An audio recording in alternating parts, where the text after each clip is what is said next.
Good evening students.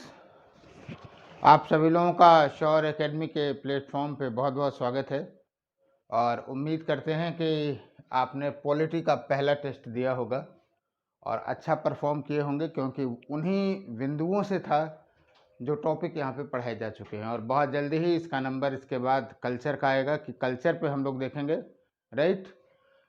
फिर जो section हम यहाँ से पढ़ाते जाएंगे उस पर आपसे क्वेश्चंस पूछते जाएंगे। तो फिलहाल आज की कक्षा में हम लोग क्लास में शुरुआत करते हैं और उसके पहले सबसे पहले तो ये फिगर जो आपका है वो फिगर याद रखेंगे, राइट। बहुत अच्छे तरह से दिमाग में बैठा हुआ होगा कि मुगल साम्राज्य का पतन, ये यूनिट हमने देख लिया, फैक्चुअल था। दूसरा जो पार्ट है वो है यूरोपीय कंपनियों का प्रभुत्व। यूरोपीय कंपनियों का प्रभुत्व।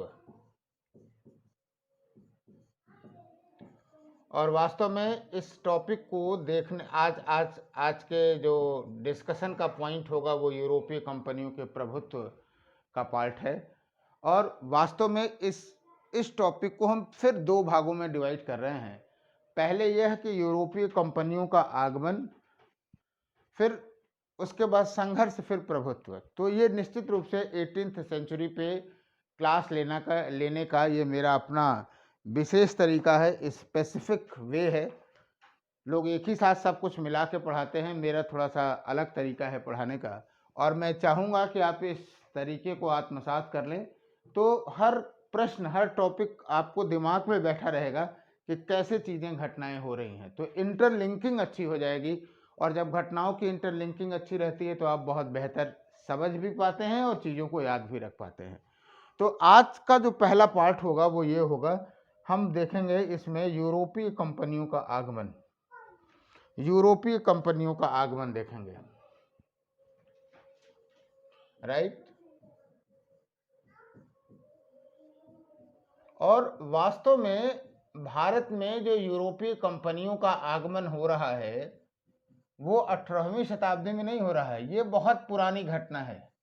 यानी पिछले दो तीन शताब्दियों से आप कह सकते हैं, यानी 15वीं से लेकर के 18वीं तक के बीच की ये घटना है, राइट। प्रभुत्व हम भले 18वीं शताब्दी में देखें, लेकिन वास्तव में आगमन जो है वो आपको इसी समय दिखाई देगा, 15वीं से लेकर के 18वीं शताब्दी के बीच तक का दिखाई देगा। श्योर?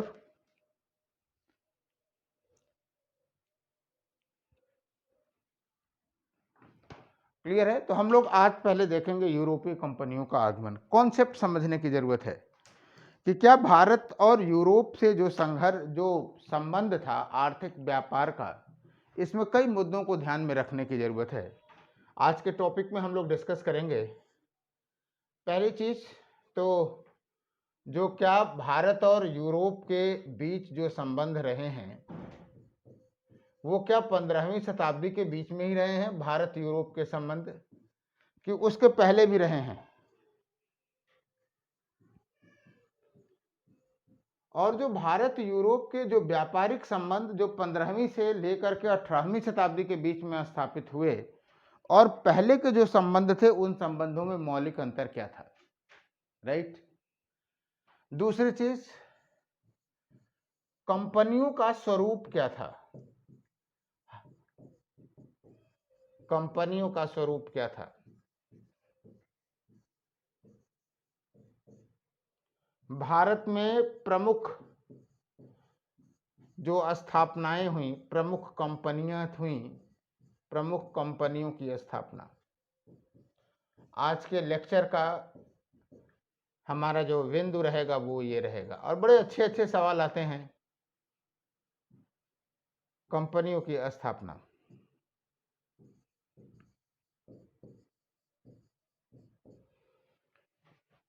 राइट। और इन कंपनियों के बीच प्रतिस्पर्धा कैसे हुई, ये हमारा एक सेकेंड यूनिट है। क्लियर है? और कैसे इसका तत्कालीन राजनीति पर प्रभाव पड़ा, हस्तक्षेप कैसे हुआ, वो हमारा एक अलग बिंदु है। तो राइट, तो एक एक बिंदु को हम लोग ओपन करके देखते हैं। देखिए, भारत और यूरोप के बीच अगर आप संबंध देखें तो बता सकते हैं कि कब से कब तक रहा है? आपको कब लगता है कि भारत और यूरोप के बीच जो व्यापारिक संबंध हैं कब से आपको दिखाई देता है? देखिए, व्यापारिक या आप ये कह सकते हैं कि जो संबंध स्थापित रहा, जैसे पहला तो स्थल मार्ग से हुआ, जो एकदम प्रामाणिक रहा है वो स्थल मार्ग से हुआ। चलिए बताएं, जिन लोगों ने पढ़ा हुआ है, पहले भी हमसे भी पढ़ा हुआ है, ऑनलाइन ऑफलाइन कहीं भी पढ़ा हुआ है, और पहले अपने आप से भी पढ़ा हुआ है, वो सभी लोग बताएं कि भारत और यूरोप के बीच जो पहला स्थल मार्ग संपर्क था वो कब हुआ और क्या रूट था उसका। चलिए 35 सेकंड का आपको समय दे रहे हैं। इंटरेक्टिव क्लास होनी चाहिए, आपको भी लगे कि आप केवल फैक्ट नहीं लिख रहे हैं, कॉन्सेप्ट से जुड़ रहे हैं। तो क्लॉक हम लोगों के ठीक सामने रहती है, इसलिए 35 सेकंड हम लोग देख लेते हैं यहाँ से। तो फटाफट बताइए, वास्तव में ये जो क्रम है, पहला जो स्थल मार्ग का है वो आप ये कह सकते हैं यूनानियों के समय में हुआ, और जो यूनानियों का संपर्क था वो क्या रूट था? यूनान, तुर्की, सीरिया, ईरान, अफगानिस्तान, भारत। आगे चल कर के यही जब चीन तक डेवलप हुआ तो कुषाण काल में सिल्क रूट के रूप में भी काफी फेमस हुआ। यही मार्ग था, राइट। दूसरा जो मार्ग था वो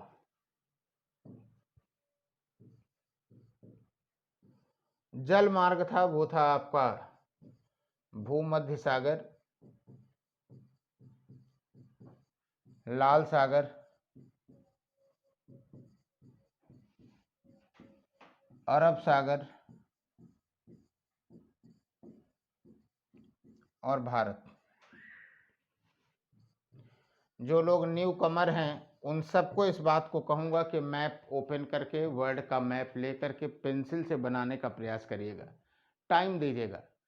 यूपीएससी की क्लास या यूपीपीएससी लेवल की क्लास जो होती है, मैं कहीं आलोचना नहीं कर रहा किसी की, लेकिन एसएससी की क्लास से और वनडे की क्लास से काफ़ी अंतर होता है इसमें, है ना।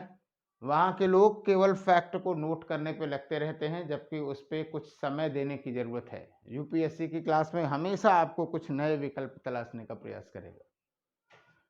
ये परंपरागत, ये आपका स्थल मार्ग था और ये जो है आपका जल मार्ग था, राइट। इन तीनों के, दोनों के रहते हुए जो 18वीं शताब्दी में जो मार्ग बना, 18th सेंचुरी में जो मार्ग प्रयुक्त हुआ वो था Europe, Cape of Good Hope, Cape of Good Hope जो दक्षिण अफ्रीका के नीचे है, और उसके बाद आप कह सकते हैं कि मोजाम्बिक चैनल, मोजाम्बिक चैनल,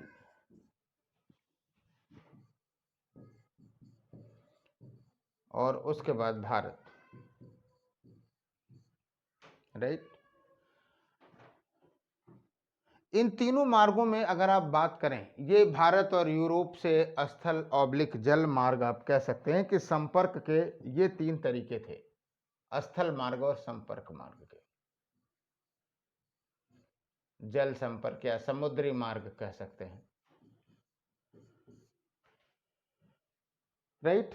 और ये जो तीन ये आपको जो दो पहले दो दिखाई दे रहे हैं, भूमध्य सागर और लाल सागर वाला, तो आप ये कह सकते हैं कि सर शॉर्टेस्ट डिस्टेंस है, अब भी इसका प्रयोग होता है। तो पहला मुद्दा ये कि तीसरे मार्ग की आवश्यकता क्यों पड़ी, राइट।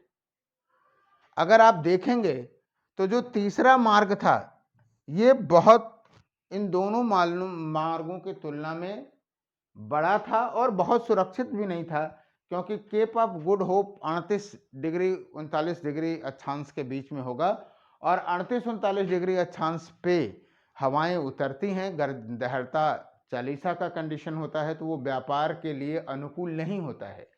फिर भी केप ऑफ गुड होप को माना गया कि एक बहुत बड़ी खोज माना गया 1498 वास्को डी गामा के द्वारा जब हुआ। क्यों? क्योंकि इससे एक नए वैकल्पिक मार्ग की तलाश, नया वैकल्पिक मार्ग हुआ और यहीं से नई दुनिया की खोज हुई। वर्ल्ड हिस्ट्री में ये बहुत बड़ा फेमस टॉपिक है। किसी स्टूडेंट्स ने हमारे लिखा था कि सर कुछ वर्ल्ड हिस्ट्री की भी आप टॉपिक ले लीजिए। जाहिर सी बात है, ये टोटली हम लोग प्रीलिम्स पे कंसंट्रेटेड हैं, तो यहाँ वर्ल्ड हिस्ट्री का कोई रेफरेंस नहीं बनता है फिलहाल इस मिशन के अंतर्गत। बाकी हमारी वर्ल्ड हिस्ट्री की भी क्लासेस कुछ अलग इंस्टीट्यूट्स पे होंगे, कुछ हम आपको एक दो प्रोवाइड करा देंगे कॉन्सेप्ट वाला, जैसे आप जो सेल्फ पढ़ना चाहें पढ़ ले, है ना। बाकी तो क्लास में जो हम पढ़ाते हैं वो पढ़ाते ही पढ़ाते हैं। तो आपको पहली बात तो ये ध्यान में रखने की जरूरत है कि इन दोनों के रहते तीसरे की जरूरत क्या हुई, तो मैं बताता हूं, सुनिए इस बात को। 1453 में कस्तंतुनिया का पतन हुआ और तुर्क में उस्मानी तुर्कों का उदय हुआ, ऑटोमन तुर्क। और वो जो तुर्क थे वो क्या थे, बहुत ही आक्रामक थे, तुर्कों से और ईसाइयों से वैसे भी क्रूसेड्स हुआ करते थे। तो तुर्की पर अधिकार करने के बाद स्थल मार्ग और ये जल मार्ग, ये दोनों पे नियंत्रण हो गया तुर्की का। और ये लोग क्या करते थे कि जो यूरोप से जहाज आते थे उसको वहीं लूट लिया करते थे, स्थल व्यापार को भी और जल व्यापार को भी। तो जाहिर सी बात है कि अब एक नए वैकल्पिक मार्ग की खोज होगी और उस नए वैकल्पिक मार्ग की खोज किया किसने, वास्को डी गामा ने, राइट। और आपको बताऊं कि केप ऑफ गुड होप वाला जो मार्ग था दक्षिण अफ्रीका के जस्ट नीचे, वहां से एक तरह से नई दुनिया की खोज हुई, क्योंकि वहां से मोजाम्बिक चैनल अगर होकर के आप जाएंगे तो भारत की खोज कर लेंगे। मैगलेन उसी रास्ते ऑस्ट्रेलिया पहुंच गया, ऑस्ट्रेलिया की खोज, न्यूजीलैंड की खोज, केप ऑफ गुड होप से अंदर घुस जाइए तो दक्षिण अफ्रीका की खोज।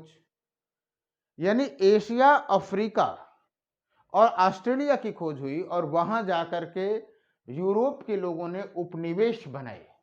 और आप जानते रहिएगा कि जो उपनिवेश है ना, उपनिवेश का मतलब ही होता है, हमने आपको बताया था, मैं इसलिए पूछ नहीं रहा हूं कि उपनिवेशवाद एक ऐसी विचारधारा है जो कि दूसरे देश के संसाधनों का दोहन या शोषण अपने विकास के लिए करती है।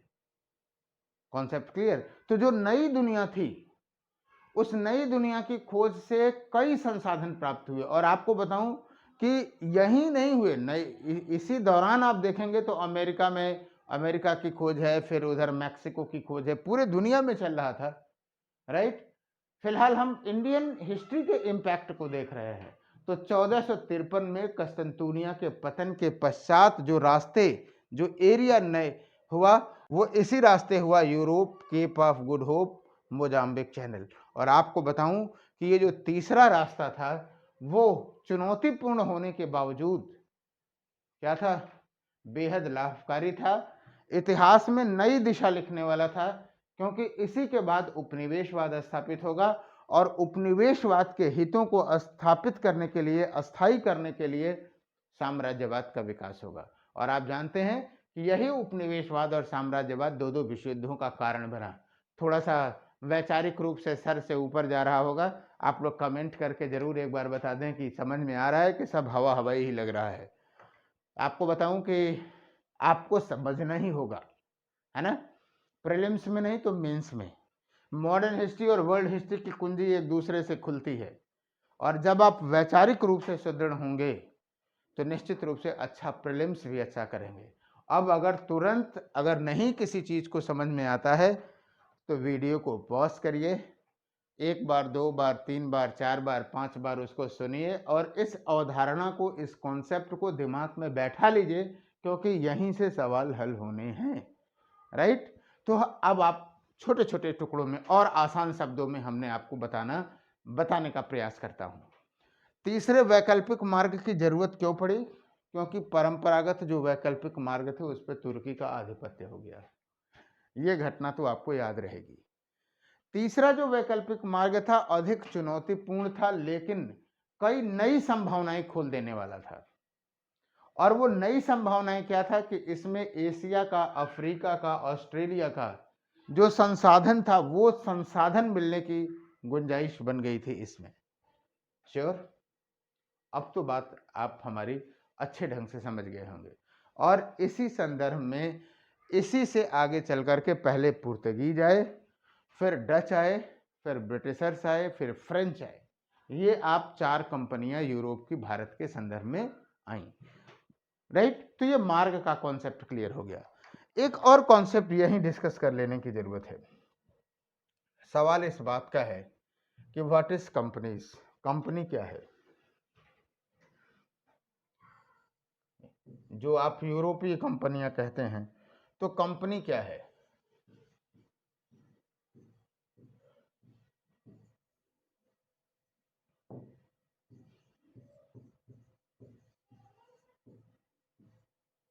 कंपनी की परिभाषा क्या है।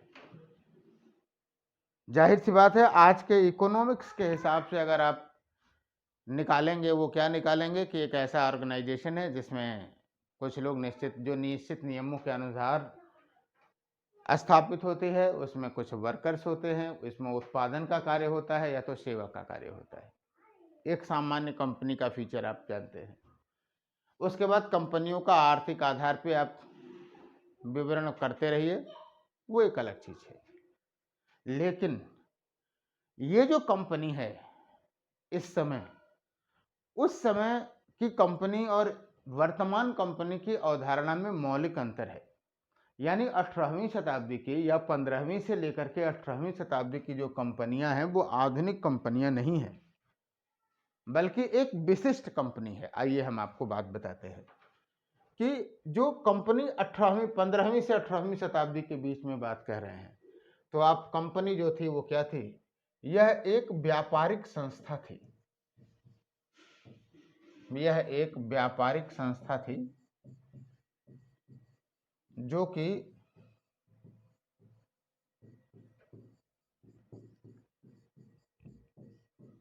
भारत के संदर्भ में है, इसलिए लिख दे रहा हूं, भारत से स्थानीय स्तर पर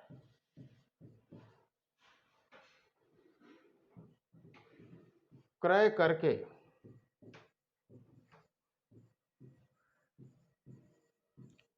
यूरोप में बेच देती थी।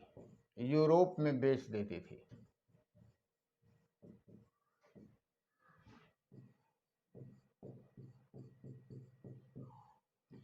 यानी आप ये कह सकते हैं कि भारत में ये उत्पादन केंद्र नहीं थी, कोई प्रोडक्शन सेंटर नहीं थी, बल्कि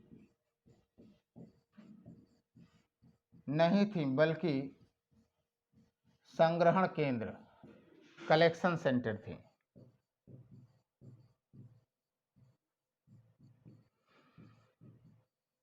बल्कि एक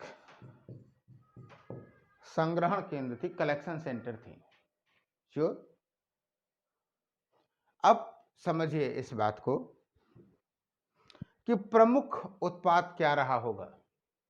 चलिए, आप लोग बहुत पढ़े हैं तो सिंपल सी बात आप बताइए कि 15वीं से 18वीं शताब्दी तक जो यूरोपीय कंपनियां भारत में आईं, उन कंपनियों के व्यापार का प्रमुख मद क्या था। वो क्या व्यापार करती थी, किस तरह से व्यापार करती थी, किन वस्तुओं का व्यापार करती थी। 35 सेकंड आपके सामने है। 35 सेकंड में बताइए कि ये यूरोपीय कंपनियां किन वस्तुओं का व्यापार करती थी भारत से। 15 सेकंड, 20, 25,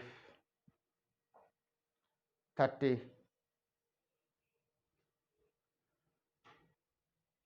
और ये रहा आपका 35 सेकेंड्स।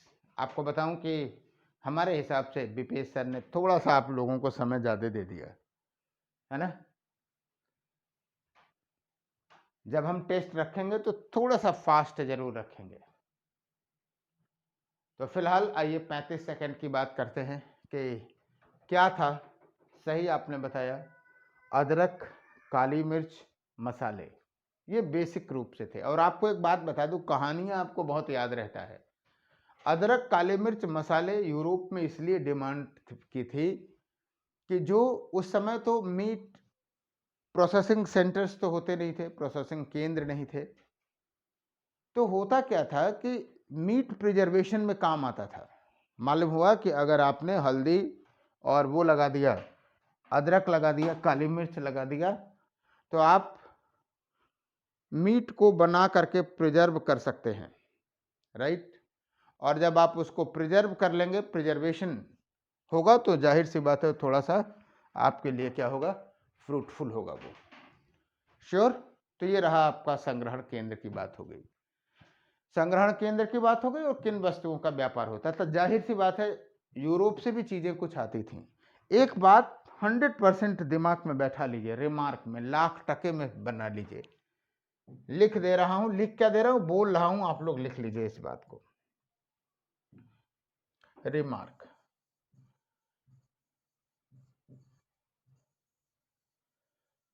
कि प्रारंभिक दौर पे सभी यूरोपीय कंपनियां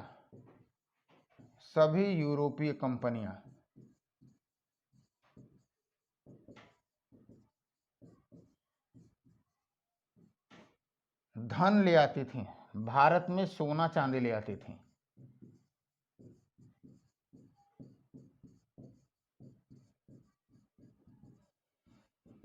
क्योंकि उसी से खरीदती थी और फिर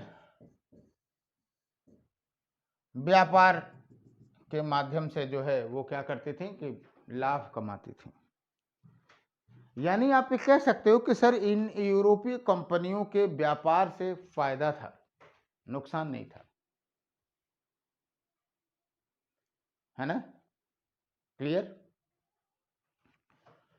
ध्यान में रखिएगा इस बात को, अमूमन लोग ध्यान में नहीं देते हैं। आगे चल करके कुछ ऐसा हुआ कि उन्होंने भारत से ही पैसा कमाया और भारत का ही पैसा भारत में लगा करके फिर व्यापार करना शुरू किया, और वहीं से उपनिवेश के संबंधों को अलग ढंग से परिभाषित किया गया। तो फिलहाल ये जानते रहिएगा। और दूसरी बात, सभी यूरोपीय कंपनियां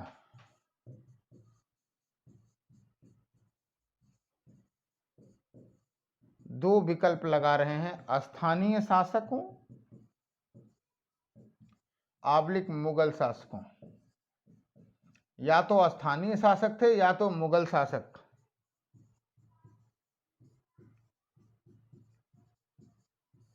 से रियायतें चाहते थे, दे आर नॉट कॉम्पिटेंट, रियायतें चाहते थे। उनको लगता था कि अगर कुछ रियायतें दे देगी सरकार तो उनका ट्रेड और कॉमर्स जो है वो बेहतर हो जाएगा, राइट। जो बातें बता रहे हैं वो किताबों में नहीं है, समझिए, समझ है। इसके बाद तो फैक्ट तो अभी आपको फटाफट बता देंगे, क्लास बहुत लंबी नहीं होनी है, लेकिन ये कॉन्सेप्ट समझने के लिए पसीना बहाना होगा आपको। हमने पहले लेवल पे बताया कि सभी यूरोपीय कंपनियां भारत में सोना चांदी ले आती थी। इसका मतलब the trade and commerce in the first phase it was in favour of India, right. वो भारत के पक्ष में था। No doubt the European companies ने क्या किया, लाभ कमाया, और बहुत बड़ा लाभ कमाया, 60-60 गुने तक लाभ कमाते थे। क्यों? क्योंकि उन चीजों की यूरोप में डिमांड थी। श्योर। लेकिन वही वाली बात कहते हैं कि जैसे ही यहां पर मुगल शासक कमजोर हुए, वैसे ही ये कंपनियां भारत में अपने व्यापारिक हितों को बढ़ाने के लिए क्या करना शुरू की, राजनीति में हस्तक्षेप कर ली। क्योंकि साम्राज्यवाद की विचारधारा ही ये कहती है कि उपनिवेशवाद के हितों को अस्थायी करने के लिए वहां के सरकार या वहां की राजनीतिक व्यवस्था पर क्या कर लो, कैप्चर कर लो, राइट। तो ये चीजें आपको दिखाई देंगी। क्लियर।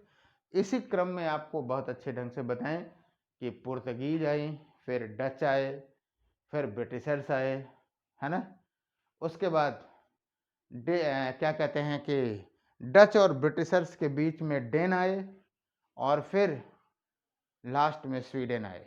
तो आइए अब हम इस उम्मीद के साथ कि इन कॉन्सेप्ट को, बेसिक कॉन्सेप्ट को आप समझ गए होंगे। अब हम लोग चर्चा करने जा रहे हैं कि भारत में यूरोपीय कंपनियां कौन कौन सी आई, कैसे आई, है ना, और कैसे इन यूरोपीय कंपनियों का आगमन हुआ। तो सबसे पहले हम यूरोपीय कंपनियों की बात कर रहे हैं।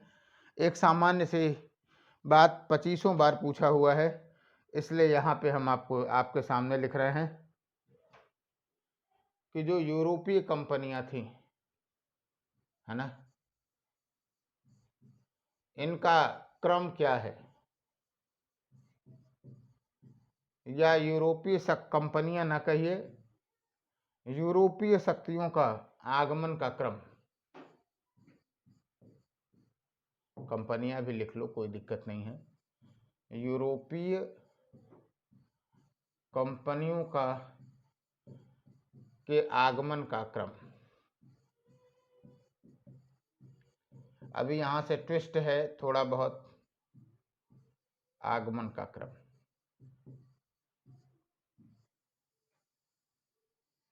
तो आप जानते रहिएगा, पुर्तगीज पी फॉर, उसके बाद डच, उसके बाद ब्रिटिशर्स, उसके बाद फ्रेंच। पुर्तगीज कई बार पूछा हुआ है, पुर्तगीज, डच, ब्रिटिशर्स, फ्रेंच। अब इसमें क्या कमाल कर सकता है नया, वो आप जानते ही है कि वास्तव में इसी बीच में दो और शक्तियां आई हुई हैं, दो कंपनियां, वो ये पुर्तगीज, उसके बाद डच, उसके बाद ब्रिटिशर्स, उसके बाद डेनमार्क की थी, फिर फ्रांस, और फिर स्वीडन, है ना। पुर्तगीज एकदम दिमाग में बैठा लीजिए, डच, ब्रिटिशर्स, डेन, फ्रांसीसी, स्वीडन।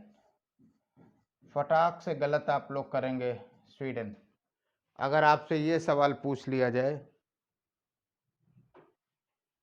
अगर आपके साथ ये पूछ दिया जाए कि सबसे अंतिम कौन आया और विकल्प में स्वीडिश बना दिया जाए, स्वीडन को बना दिया जाए, तो अच्छे खासे लोग गलत कर सकते हैं। 18वीं शताब्दी में आई है। तो हम सारे की चर्चा करेंगे। सबसे चर्चित सवाल जो रहा है वो ये है, पुर्तगीज, डच, ब्रिटिशर्स और फ्रेंच। ये आप उम्मीद करते हैं नहीं गलत करेंगे। अब जो संभावित है वो इस पे है कि आप लोग इस पे भी ध्यान में रखिएगा कि एग्जामिनर यहां से उठा सकता है। और आगे चल करके एक और चीजें आप देखेंगे कि अगर आपको कंपनियों की स्थापना का क्रम पूछ दे, थोड़ा सा अंतर हो जाएगा, पुर्तगीज, उसके बाद ब्रिटिशर्स, फिर डच, हम फ्रेंच। चारों को ना भी लें तब की बात बता रहा हूं। पुर्तगीज की 1503 में, ब्रिटिशर्स की 1600 में, डच की 1602 में, फ्रेंच की 1664 में, 64-67 जो भी है, राइट। बाकी अगर अब आपसे पूछे कि कंपनियों की स्थापना के क्रम से, तो पुर्तगीज हो जाएगा, ब्रिटिशर्स हो जाएगा, डच हो जाएगा, फिर डेन हो जाएगा, फिर फ्रेंच हो जाएगा, फिर स्वीडन हो जाएगा, अगर इन चारों को लेंगे तो। अगर मोटे तौर पर लेंगे तो जैसा कि सवाल पूछता है, पुर्तगीज, ब्रिटिशर्स, डच और फ्रेंच, लेकिन वहां सीधा सीधा सवाल ये रहेगा कि कंपनियों की स्थापना के क्रम से सही क्रम लगाएं। तो ये रहेगा, हम उम्मीद करें आपसे कि आप गलत नहीं करेंगे, राइट। और अब हम लोग चर्चा करें कि भारत में जो पुर्तगीजों का आगमन हुआ, पुर्तगीज शक्तियों का जो विकास हुआ, उन पे हम लोग चर्चा करना चाहेंगे। पुर्तगीज शक्ति का विकास, राइट। और आपको बताऊं कि कुछ बातें आप लोग फटाफट लिखते जाइए, जानते जाइए, समझते जाइए और फिर आपको बताते हैं। भारत में पुर्तगीज शक्तियों का विकास। पहली जो कंपनी हुई वो हुई कौन सी? पुर्तगीज। पुर्तगीज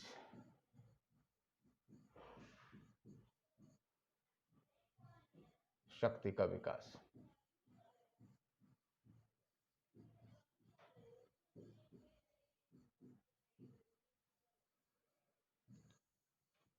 एक एक पॉइंट आप जानते रहें। देखिए, सबसे पहले 17 मई 1498 को, ये तो इतना फेमस फैक्ट हो गया है, 17 मई 1498 को जो वास्को डिगामा है वो केप ऑफ गुड होप होते हुए, केप ऑफ गुड होप होते हुए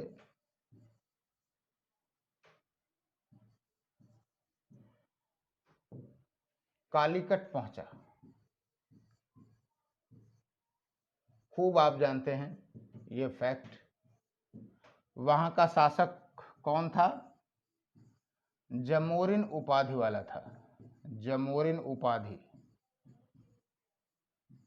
वाले शासक ने क्या किया? उसका स्वागत किया। खूब जानते हो आप। स्वागत हुआ, स्वागत किया। अब्दुल माजिद, अब्दुल जो माजिद है वो क्या था? वो दुभाषिया था।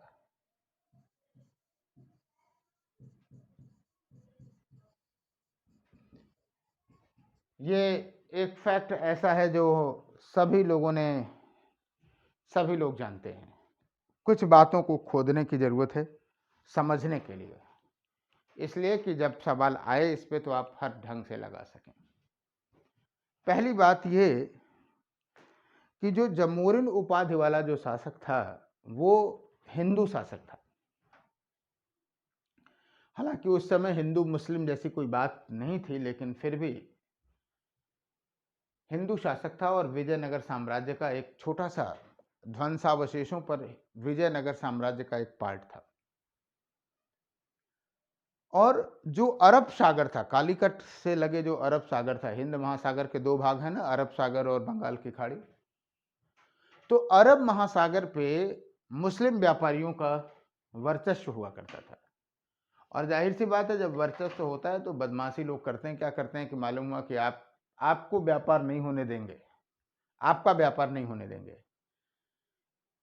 एक वर्ड आता है हमेशा, एकाधिकार, मोनोपोली। क्यों? क्योंकि आप आगे देखोगे कि यूरोपीय कंपनियों का संघर्ष भी एकाधिकार के लिए ही हुआ। तो एकाधिकार वो व्यवस्था होती है कि जब आप चाहें तो, जब आप संपूर्ण व्यापार पे अकेले नियंत्रण करना चाहते हैं।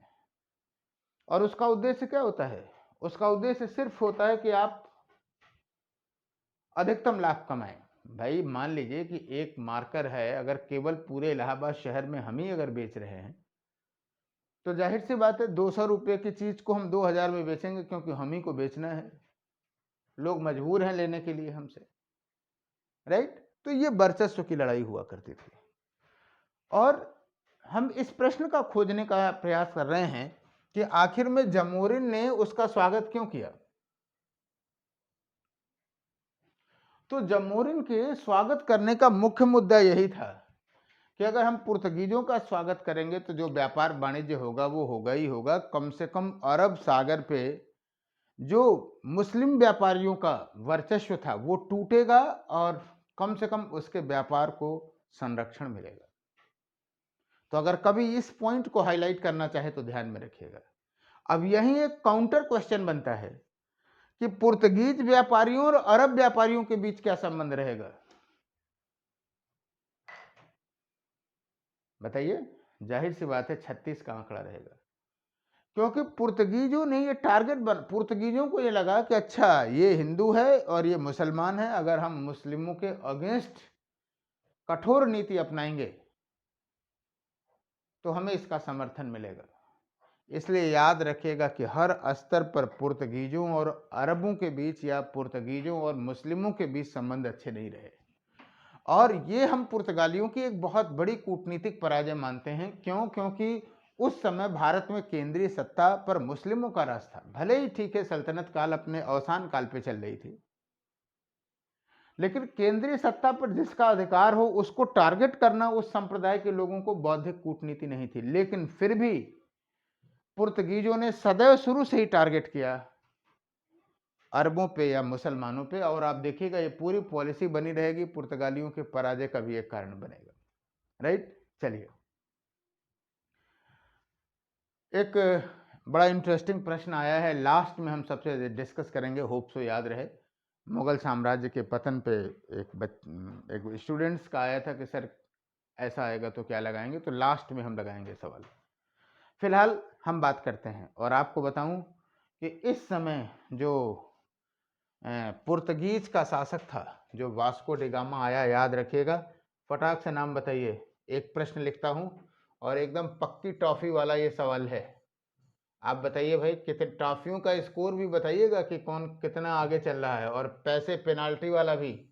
जिन्होंने गलत बताया है या जो लेट आए हैं या जिन्होंने बंक मारा है लाइव क्लास से, वो अपनी ईमानदारी से बताएंगे कि कितने पैसे का फाइन है। मुझे लगता है कि फाइन और टॉफी जोड़ दिया जाए तो 2-4 रुपए का फायदा हम ही को हो जाएगा, है ना। हालांकि मैं चाहता नहीं हूँ कि आप लोगों की फाइन हम वसूलें, हम तो यही चाहते हैं कि टॉफियाँ ही टॉफियाँ बांटें। क्लियर? तो इतनी क्षमता रहे, और है भी ईश्वर की दया से कि आप लोगों को एक एक पैकेट टॉफियाँ भिजवाई जा सकती हैं। अभी तो कितने लोग आते हो? मैक्सिमम 15 से 20 लोग ही आते हो। तो पहली बात तो ये संख्या भी बढ़ाइए, आप लोग लाइव क्लास में आइए, इससे विस्तृत चर्चा नहीं मिलेगी इतिहास पे, एकदम निश्चिंत रहें आप। और जो लोग हमसे पढ़े हैं वो भी आप जानते हैं ईमानदारी के बारे में, कि अगर सर ने क्लास लिया है तो वो कैसी क्लास है, टोटली फ्री क्लास है कि पेड क्लास है, उससे कोई फ़र्क नहीं पड़ता। और मैं आपको बताऊं कि मूल उद्देश्य संस्था का यही है। मैं भी डिप्रेशन में रहा हूं, मैं भी कोविड से बाहर निकला हूं, 1 महीने तक मेरी स्थिति क्या रही ये मैं बहुत अच्छे ढंग से जानता हूं। और सबसे बड़ी बात, बच्चों का बहुत बड़ा स्नेह रहा। और अमूमन लड़के बहुत आराम से लिख देते हैं कि अरे सर ये नहीं क्लास जा रही है, वो नहीं क्लास जा रही है। तो मैं अपने ऑप्शनल के बच्चों को बहुत बहुत धन्यवाद देना चाहूँगा, थैंक देना चाहूँगा, कि वो हमेशा जब मैं लेने का प्रयास भी करता था तो वो ये कहते थे कि सर आप 1 हफ्ते और रुक जाइए, पूरी तरह से संतुष्ट हो जाइए तब आइएगा। तो थैंक्स। ये जो फीलिंग्स हैं वो वही फीलिंग जो होती हैं वो परिवार वाली फीलिंग रहती है, कि बच्चों का भी एक है। और सबसे बड़ी बात यह है कि इसकी कल्पना तो हम लोग कभी करते भी नहीं थे कि इस तरह से बच्चों से संबंध होगा। हम लोग तो हमेशा ऑफलाइन वाले रहे हैं, तो सामने बच्चे रहते थे, भले ही वो 100 रहें, 50 रहें, 60 रहें, उनसे इंट्रैक्शंस होता था, आना जाना भी होता था विशेष परिस्थितियों में। तो कहने का मतलब ये है कि इसका मूल उद्देश्य यही है कि अधिक से अधिक बच्चों से जुड़ा जाए, उनका हित हो।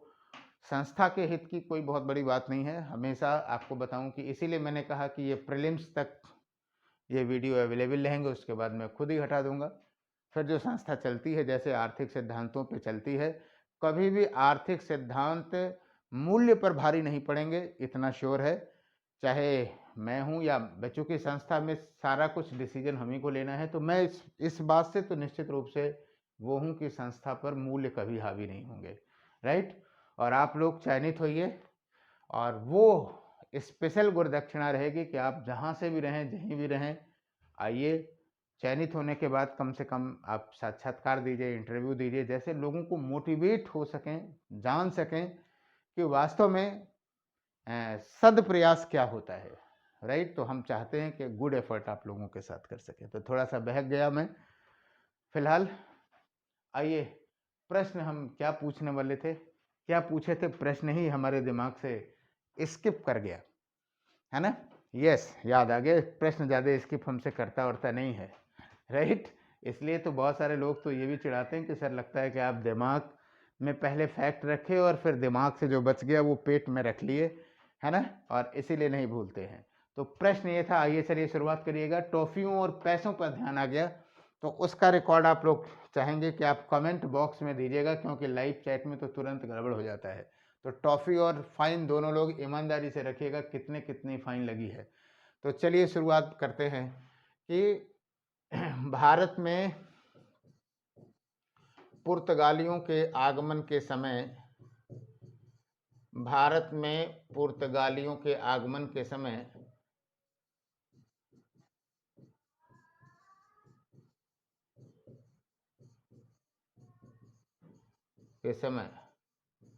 पुर्तगाली शासक कौन था? जाहिर सी बात है भारतीय शासक भी आएगा, प्रश्न पूछ सकता है और आप लोग इसका जवाब देंगे। तो पुर्तगाली शासक कौन था? विकल्प दूं? दे दूं? नहीं तो आप कहेंगे कि सर आप एकदम से चीटिंग पे उतारू हैं। तो Emmanuel first, Victor Emmanuel, Emmanuel second,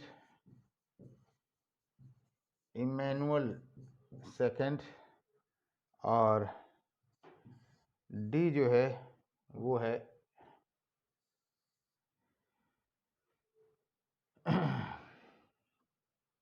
Victor Emmanuel second,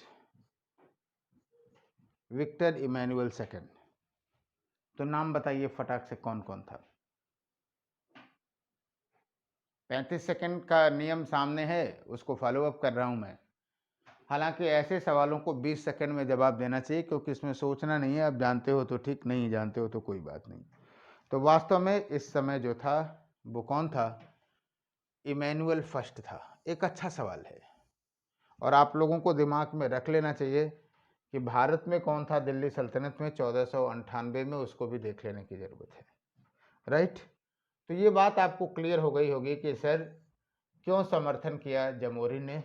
और एक मज़ेदार बात आपको बताऊं कि वास्तव में कि जो लाभ हुआ इस पूरे उसमें, वो लगभग खर्च निकालने के बाद 60 गुना लाभ हुआ। राइट? तो पहला जो वास्को डिगामा का जो एफर्ट था वो हर हाल में सफल रहा। द्वितीय अभियान हुआ, ये भी आजकल पूछा जाने लगा है। द्वितीय अभियान हुआ आपका पेड्रो अल्वेराज कैब्रॉल के द्वारा। पेड्रो नाम ही थोड़ा बहुत टेढ़ा मेढ़ा है। अल्वेराज कैब्रॉल के द्वारा हुआ 1500। और जाहिर सी बात है यह व्यापार भी बेहद लाभदायक रहा। उसके बाद वास्को डिगामा का द्वितीय अभियान बहुत कम लोगों को पता है। द सेकंड वास्को डिगामा का द्वितीय अभियान 1502। और मैं एक बार फिर कहूंगा कि जो लोग पढ़े भी हुए हैं उनको तो हर हाल में इस वीडियो को देखना चाहिए और केवल प्रश्नों को देखना चाहिए, साथ में सुनते रहें, क्योंकि उनको तो और नहीं हेडेक है।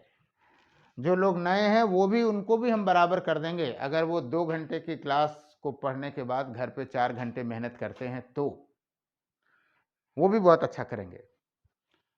तो द्वितीय अभियान था पेड्रो अल्वेराज कैब्रॉल के द्वारा, वैसे ही हुआ वास्को डिगामा का द्वितीय अभियान हुआ। और इसी अभियान के दौरान उसने कोचीन में फैक्ट्री खोली। और आपको बताऊं माय डियर स्टूडेंट्स, भारत में पुर्तगीजों ने, डचों ने, ब्रिटिशों ने जो जो कंपनियां खोली उनकी एक पूरी लिस्टिंग होनी चाहिए, जैसा कि मैं बना के रखा हुआ हूं।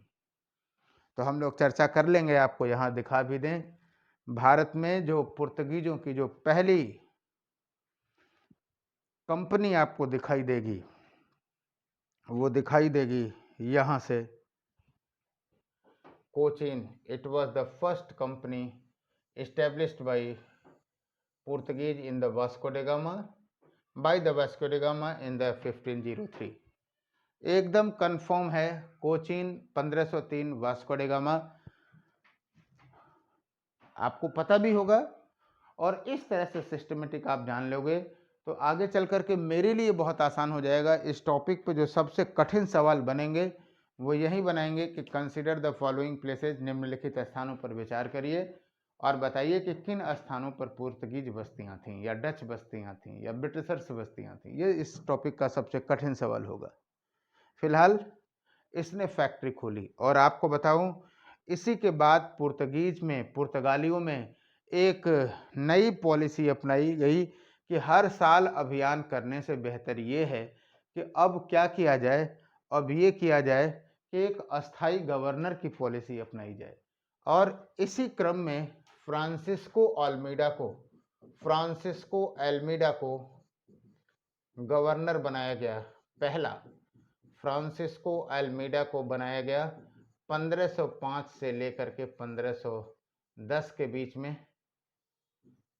1510 सही कर लो, ये पहला पुर्तगीज गवर्नर था। और आपको बताऊं कि जो फ्रांसिस्को अल्मीडा की जो पॉलिसी थी वो क्या थी, ब्लू वाटर पॉलिसी। पूछा जा सकता है जी, नीले जल की नीति, ब्लू वाटर पॉलिसी थी।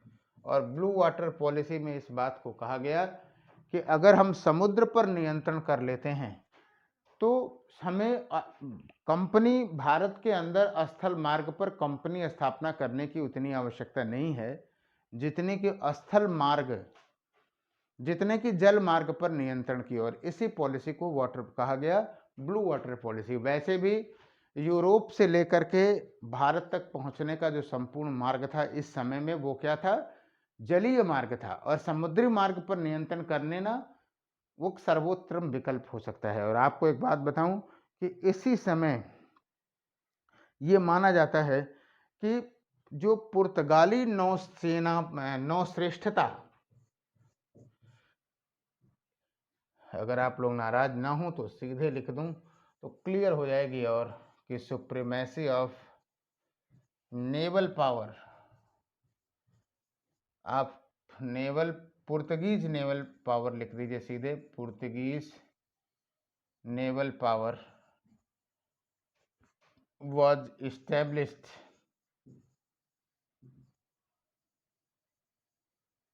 under the leadership of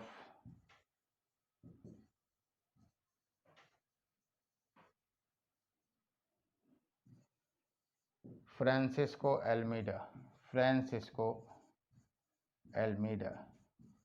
एल्मीडा के नेतृत्व में नौसैनिक श्रेष्ठता स्थापित हुई। राइट, ये बात क्यों हम कह रहे हैं आपको बता रहा हूं। एक घटना हुई, आप समझिए, गुजरात प्लस मिस्र प्लस तुर्की, कुछ कॉमन बात दिखा न दिखा तो आपको बताऊं, ये मुस्लिम पावर्स थे। ये पराजित हुए किसके द्वारा, पुर्तगीज के द्वारा। पुर्तगालियों ने गुजरात, मिस्र और तुर्की के संयुक्त बेड़े को एक युद्ध में पराजित किया। और ये माना जाने लगा कि इसके बाद फ्रांसीसियों की श्रेष्ठता हो गई है ना, यूरोपीय श्रेष्ठता हो गई है। क्लियर। फिलहाल आगे हम चलते हैं। फ्रांसिस्को एल्मीडा के बाद अल्बुकर्क। बहुत सारे तथ्य मैं जानता हूं कि आप लोग बहुत अच्छे ढंग से जानते होंगे पहले से ही। अल्बुकर्क, बस उसको हमारे कॉन्सेप्ट से जोड़ देने की जरूरत है। 1510 से लेकर के 1515 तक, क्रम ज़्यादा जानने की जरूरत नहीं, बस मोटी मोटा आप जानते रहिए। 1505 से 9 था वो, 9 से 15 कर लीजिए, इसको फैक्ट ना गलत लिखा जाए, वो 5 से 9 कर लीजिएगा। और वास्तव में पुर्तगीज शक्ति का वास्तविक संस्थापक जो है इसी को माना गया। रियल प्रोपाउंडर वास्तविक संस्थापक था। और कोचीन को मुख्यालय बनाया गया, जो कोचीन था, कोचीन को मुख्यालय बनाया गया, मुख्यालय बना। राइट। और 1510 में गोवा जीता गया।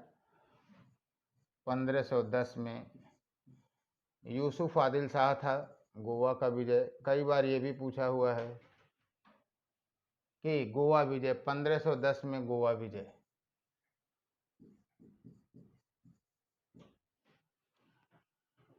पराजित जो हुआ वो क्या था, यूसुफ आदिल शाह था। आगे चल करके गोवा ही कार्य में वो होगा। और आपको बताऊं कि हिंद महासागर के 3 की पॉइंट हैं, 3 प्रमुख ऐसे द्वार हैं जो स्थल हैं जहां पे जिस पे नियंत्रण कर लिया जाए तो हिंद महासागर पे नियंत्रण बनाया जा सकता है। कौन कौन से हैं बता सकते हैं? मलक्का, हरमुज और अदन। मलक्का, हरमुज और अदन, ये 3 ऐसे स्थान थे जिस पर अगर हम नियंत्रण स्थापित कर लें तो आसानी से क्या कर सकते हैं कि पूरा हिंद महासागर पे कर सकते हैं। इन तीनों में से मलक्का पर 1511 में विजय प्राप्त की गई, 1512 में हरमुज पर। और इस प्रकार अगर आप देखेंगे तो पुर्तगीज शक्ति जो है का स्थापना हुई। पुर्तगीज शक्ति की असली स्थापना अल्बुकर्क के रूप में हुई। अल्बुकर्क को जाना जाता है 2 और कारणों से जाना जाता है। पहली चीज, वो हमेशा इस बात के कहता था कि जब भी मैं मुस्लिम बस्तियां देखता हूं तो मेरा खून खौल जाता है और मैं उसको जला देता हूं। जाहिर सी बात है इस पॉलिसी को हम सही नहीं कह सकते, किसी भी दृष्टि से नहीं सही कह सकते, और तत्कालीन परिस्थिति में तो एकदम नहीं कह सकते, राइट। और उसके बाद इसने भारतीय स्त्रियों से विवाह करने को प्रेरित किया। भारतीय स्त्रियों से विवाह करने को प्रेरित किया,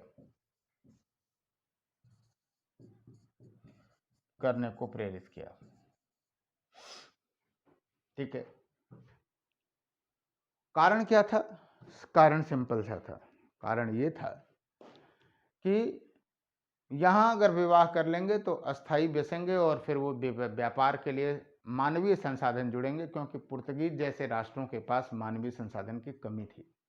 तो ये उनका उद्देश्य था और यहीं से एंग्लो इंडियन का भी कॉन्सेप्ट हुआ।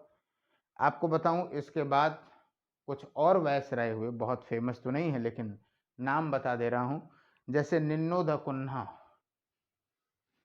केवल नाम जान लीजिए, कोई खास नहीं है। निन्नो द कुन्हा, निन्नो द कुन्हा, इनका था 1529 से लेकर के 38 तक। कोचीन की जगह पे गोवा को केंद्र बनाया और सेंट थोमे, मद्रास, हुगली, बंगाल, दीव ये प्रमुख केंद्र बने इसके समय में। और एक और नाम मिलता है अल्फांसो डिसूजा, 1542 से 45। प्रिंटिंग प्रेस की स्थापना हुई, सेंट जेवियर इसी समय आया था।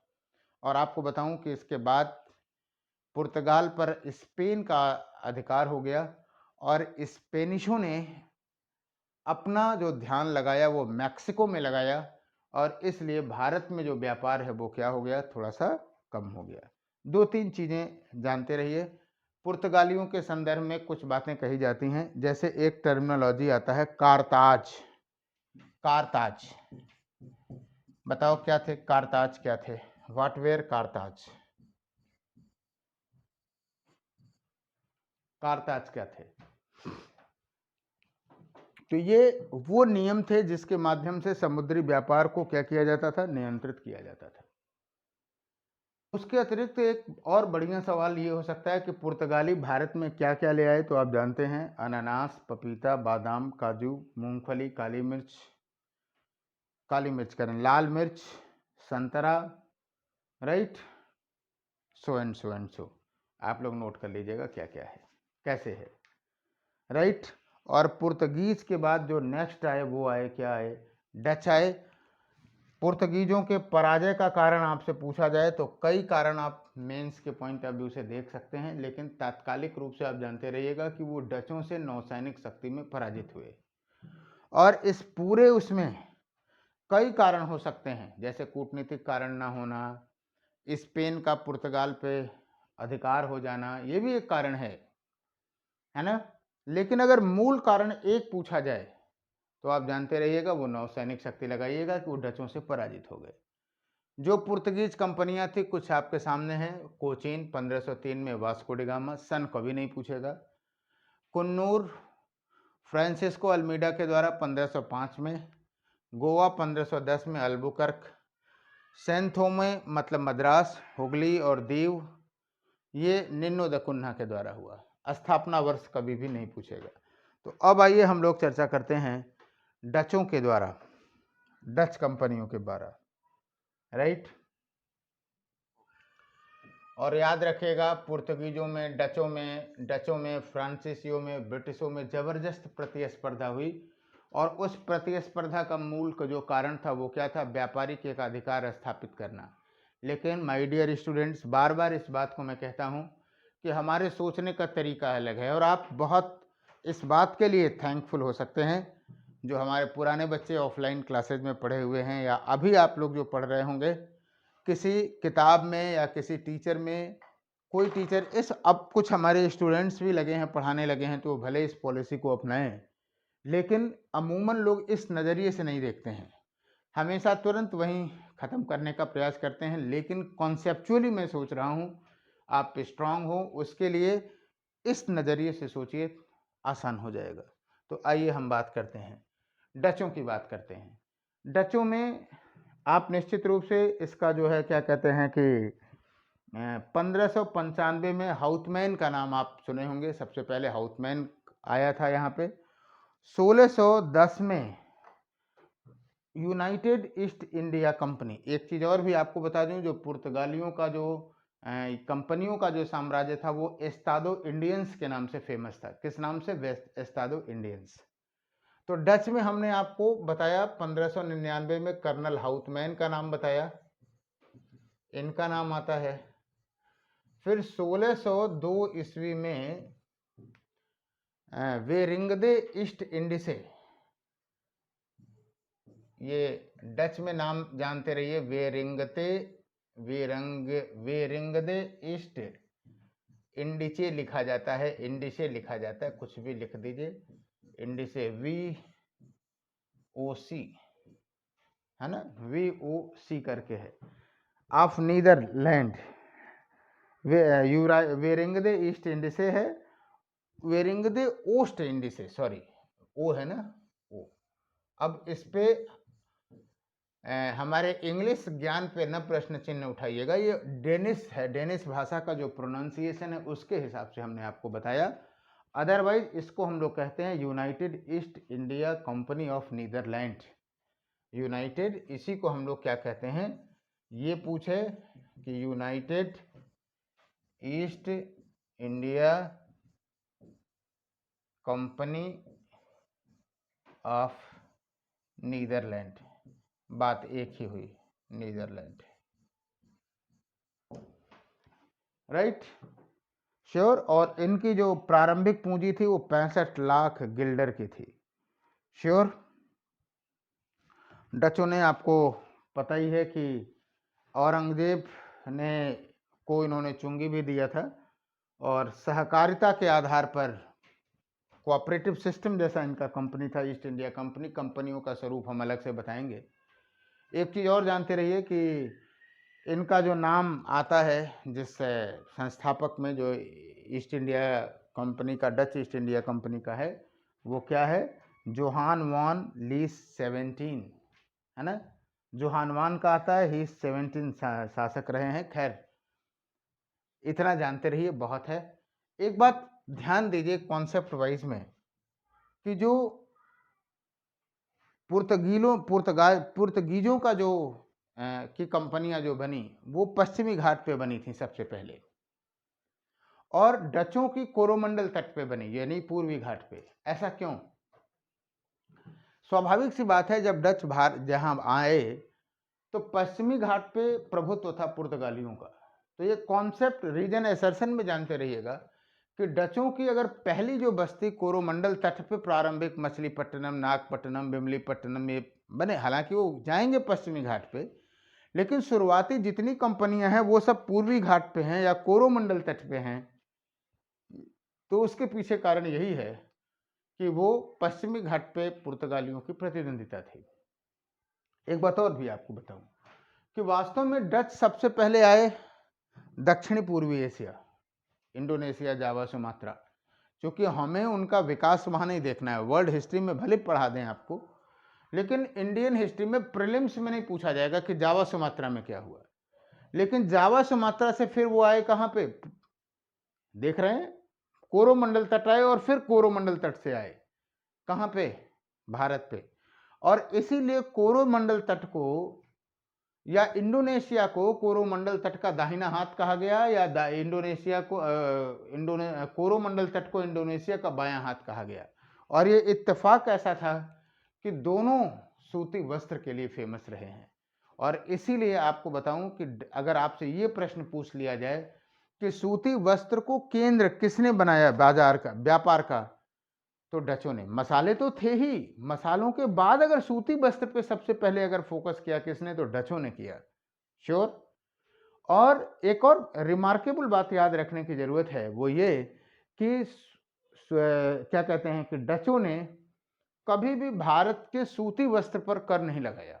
ये भी एक रिमार्क रखने की जरूरत है। फिलहाल जो डचों के द्वारा जो प्रमुख कंपनियां बनाई गई वो हम आपके सामने यहाँ रखते हैं। इन कंपनियों को आप लोग एट ए ग्लांस जानते रहिएगा। मछलीपट्टनम इनकी पहली थी, सामने लिखा भी हुआ है, देख भी लेंगे, मछलीपट्टनम। उसके बाद पुलिकट, पुत्तुपल्ली, निजामपत्तनम, सूरत, पीपली, चिंसूरा। चिंसूरा की कंडीशन ये थी कि चिंसूरा में डच काउंसिल बैठती थी, डच काउंसिल बैठती थी। और मछलीपट्टनम ये फर्स्ट था ही। कासिम बाजार, बालासोर, नागपट्टनम, ये कुछ डचों की कंपनियां थीं। एकदम सन रटने की जरूरत नहीं है, लेकिन हम आपसे उम्मीद जरूर इस बात की करते हैं कि आप इनकी जो प्रमुख कंपनियां रही हैं उन कंपनियों को तो आप जरूर जानेंगे, राइट। अब आते हैं आपको किस पे, डचों के बाद ब्रिटिशर्स पे आते हैं, ब्रिटिश कंपनियां। इसके बारे में तो आप बहुत अच्छे ढंग से जानते हो। चलो पहला सवाल पूछता हूं कि ब्रिटिश कंपनी का नाम क्या था, आप बताएंगे। 35 सेकंड आपके सामने हैं, क्लॉक हम देख रहे हैं, बताइए।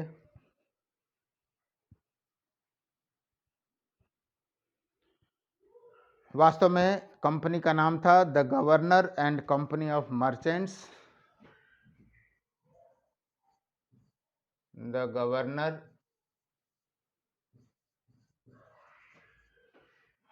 And Company of Merchants of London, Merchants of London Trading to East Indies. केवल भारत के लिए नहीं था, ये टोटल था, ट्रेडिंग ईस्ट इंडीज। 31 दिसंबर 1599, 31 दिसंबर को ये बना, है ना। और आपको बताऊं कि जो इस कंपनी को एकाधिकार दिया गया,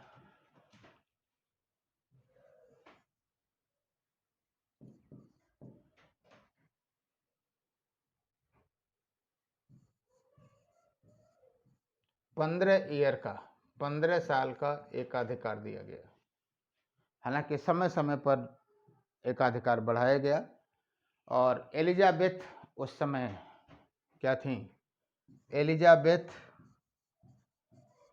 शासिका थी। और मज़ेदार बात है कि इस कंपनी की वो शेयर होल्डर थी। तो आप जानते ही हैं पुरानी कहावत की, सैया भय कोतवाल अब डर काहे का। जिसका पैसा शासक का जिस कंपनी में लगा हो तो जाहिर सी बात है हर अनुकूल स्थितियां उसको मिलेंगी। और ब्रिटेन की लोकेशन ऐसी थी, ब्रिटिश की स्थिति ऐसी थी, अगर आप देखें तीनों तरफ से समुद्र से घिरा हुआ, तो आप ये कह सकते हैं कि सर उसकी नौसैनिक शक्ति नंबर 1 पे रही और इसीलिए इस पूरे संघर्ष में, इस पूरे प्रतिस्पर्धा में सबसे नंबर 1 कौन रहा? ब्रिटिशर्स रहे, राइट। आपको बताऊं कि 1608 में समय समय पे कुछ और भी कंपनियां आई थी, जैसे 1688 में आई न्यू कंपनी आई, 1698 में आई जनरल सोसाइटी आई, 1708 में इन सारी कंपनियों को मिला करके कह दिया गया कि the United Company of Merchants of London Trading to the East Indies, ये 1708 में इसका नाम पड़ा, राइट। 1608 में कैप्टन हॉकिंस के नेतृत्व में हेक्टर नामक जहाज से ये सबसे पहले आए और विलियम हॉकिंस उस समय शासक यहाँ पे कौन था?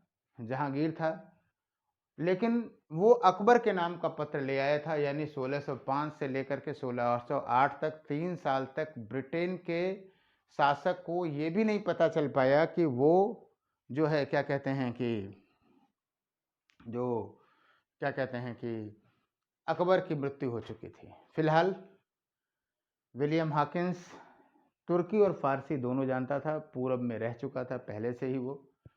तो जब जहांगीर से बात हुई, ये प्रश्न पूछा गया है और बड़ी चर्चित किताबें गलत लिखी हुई हैं, तो आप साक्ष्य न पूछिएगा, बस सीधे जानते रहिएगा कि जहांगीर से और विलियम हॉकिंस से तुर्की भाषा में बात हुई, है ना। और विलियम हॉकिंस को फिर 400 का मनसब्य दिया गया और यद्यपि पुर्तगीजों के इम्पैक्ट से तुरंत अधिकार नहीं दिया गया, लेकिन 1608 में ब्रिटिशों ने बिना मुगलों से अधिकार प्राप्त किए सूरत में अपनी पहली फैक्ट्री खोल दी। यहाँ कोई कन्फ्यूजन नहीं है, क्लियर कट जानते रहिएगा। बाद में 1615 में टॉमस रो आया, उसने कुछ फरमान प्राप्त किए और कई स्थानीय शासकों ने, जैसे 1632 में गोलकुंडा का शासक था, 1717 में आपको बताऊं कि फारुखसियर का फरमान था। इन फरमानों की चर्चा हम लोग समय समय पे करेंगे, संघर्षों के पॉइंट ऑफ व्यू से करेंगे, लेकिन हम आपको एक बात बता दें कि इन फरमानों की सहायता से अंततः ब्रिटिश शक्तियों ने कई कंपनियां या कई सुविधाएं प्राप्त की और उसका फायदा अपनी ब्रिटिश शक्ति के विकास के लिए किया। तो कुछ तो एकदम से जानते रहिएगा। 1632 का सुनहरा फरमान गोलकुंडा के कुतुब शाह ने दिया था और 500 पैगोड़े के बदले कर मुक्त व्यापार की बात कही थी। 1717 का फरमान हमने आपको बता ही दिया।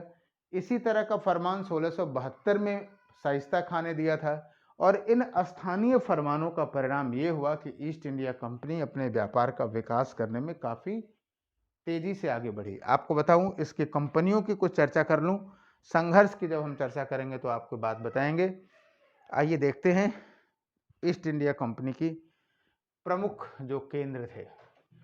1608 सूरत में ये पहली फैक्ट्री थी। न जाने क्यों लोग कंफ्यूज करते हैं, ये जानते रहिएगा 1608 की ही पहले से ही थी। दक्षिण भारत में पहली थी मछलीपट्टनम 1611 में, 1623 में भड़ौच अहमदाबाद, 1633 में बालासोर हरिहरपुर। इसे बहुत सारे लोग ये भी कहते हैं कि जो है ये पूर्वी भारत की आप पहले मान सकते हैं। 1651 जो थी वो हुगली बनी, ब्रिजमैन का नाम स्पेशली आता है 1651 में, है ना, जो कंपनी बनाई गई। उसके बाद आपका 1690 में सूतानाती, गोविंदपुर, कोलकाता, ये कलकत्ता की स्थापना हुई। यहीं पर फोर्ट विलियम स्थित था। फोर्ट विलियम अगर आप बात करें तो फोर्ट विलियम यहाँ था, कलकत्ता में ही था, राइट। तो कहने का मतलब है कि ये कुछ प्रमुख कंपनियां थी। इसका मतलब ये कतई नहीं है कि आप जो है अन्य कंपनियों को नहीं लिखेंगे या छोड़ देंगे। अन्य कंपनियां भी आप ध्यान में रखिएगा कि जो है कहाँ कहाँ स्थापित हुई, जानते रहिए, ठीक है। इसके बाद डेन कंपनी आई। डेन का कोई मतलब नहीं है, दो ही स्थापना थी डेन में, 1620 में ट्रैंकोवर में और 1676 में सीरमपुर में थी। इनका कोई खास योगदान नहीं रहा और ये सारा अपना जो कंपनी का जो टर्नओवर है वो सीधे सीधे ब्रिटिशों को उठा करके दे दिए। और इसके बाद अगर हम बात करें तो फ्रांसीसी कंपनी आई 1664 में। फ्रांसीसी कंपनी, कल हम कंपनियों के स्वरूप पे भी चर्चा करेंगे, आज आप केवल जानते रहिए फ्रांसीसी कंपनी। और जरा एक सवाल का जवाब आप फिर दें। फ्रांसीसी कंपनियों को जानना इसलिए ज़रूरी है और इनको आगे भी हम जानेंगे क्योंकि ब्रिटिशों और फ्रांसीसियों के बीच ज़बरदस्त संघर्ष हुआ। तो संघर्ष की चर्चा हम करेंगे जब बात आगे बढ़ाएंगे। तो फिलहाल फ्रांसीसी कंपनियों की बात करें कि उस समय जो शासक था वो कौन था, याद रखिएगा यहाँ भी बड़ा कन्फ्यूजन होता है। Louis 14, Louis 15, Louis 16, Louis 17, Louis 18, बहुत लुई है वहाँ पे। तो जिस समय फ्रांसीसी ईस्ट इंडिया कंपनी की स्थापना हुई, कंपनी द ओरिएंटल उसका नाम रखा गया 1664 में, फ्रैंकेरों के द्वारा रखा गया। उस समय जो शासक था वो कौन था, लुई 14 था, लुई 14 था। और आपको बता दूं फ्रांसीसी कंपनी और ईस्ट इंडिया कंपनी में एक मौलिक अंतर ये था कि फ्रांसीसी ईस्ट इंडिया कंपनी में मुख्य पैसा सरकार का लगा हुआ था और ईस्ट इंडिया कंपनी में मुख्य पैसा जनता का लगा हुआ था, राइट। तो हम दोनों के प्रभाव का अंतर करेंगे, तब बताएंगे जब हम संघर्षों की चर्चा करेंगे। फिलहाल फ्रांसीसी कंपनियों ने कुछ जो यहाँ पे जो कंपनियां बनाई वो आपके सामने हैं। सूरत 1664, मछलीपट्टनम 69, पांडिचेरी 1663, माहे 1725, कराईकल 1739। पांडिचेरी फ्रांसीसियों की बस्ती भी मानी जाती है, सबसे पहले फ्रैंको मार्टिन ने द्वारा बनाई थी। 1668 वाली ये जो बनाई गई किसके द्वारा, क्या कहते हैं कि पांडिचेरी है ना, फ्रैंको मार्टिन। और जो सूरत वाली बनी वो फ्रैंक कैरों के द्वारा बनी 1668, इसको मान लीजिए फ्रैंक कैरों, फ्रैंक कैरों के द्वारा बनाई गई। फ्रैंक मार्टिन के द्वारा बनाई गई पांडिचेरी 1673 है, sorry for that, Frank Martin के द्वारा। तो आप इन तथ्यों को याद रखेंगे। और अंतिम में आपको बताऊं कि स्वीडिश आए 1700 के आसपास आए, 1717 में है ना, स्वीडिश आए, क्लियर।